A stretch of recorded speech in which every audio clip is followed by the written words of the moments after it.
ঈদ মানেই খুশি, ঈদ মানেই আনন্দ। আর এই আনন্দ সমাজের সুবিধা বঞ্চিত মানুষের মাঝে ছড়িয়ে দিতেই ইসলামের বিধান জাকাত ও ফিতরা। আসসালামু আলাইকুম এভরিওয়ান, সবাইকে নতুন একটা ভিডিওতে আমন্ত্রণ জানাচ্ছি।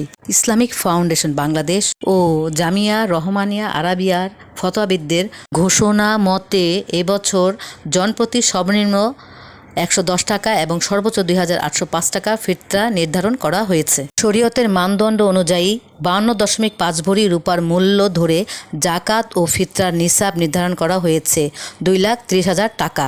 অর্থাৎ কোনো মুসলমানের কাছে যদি ঋণ বাদে 1 বছর 2,30,000 টাকা সমপরিমাণ সম্পদ থাকে তবে তাকে জাকাত দিতে হবে। ঈদুল ফিতরের দিন সকালে এই পরিমাণ নগদ টাকা বা সম্পদ থাকলেও তার উপর ফিতরা ওয়াজিব হবে।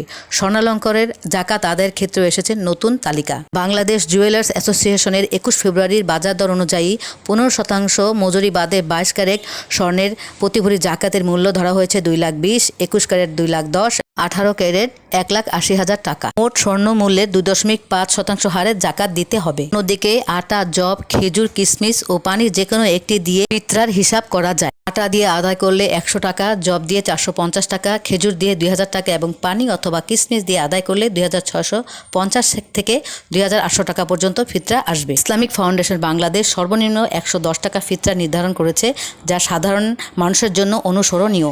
জাকাত এবং ফিতরা কেবল একটি দান নয়, এটি ধনীর উপর গরিবের হক।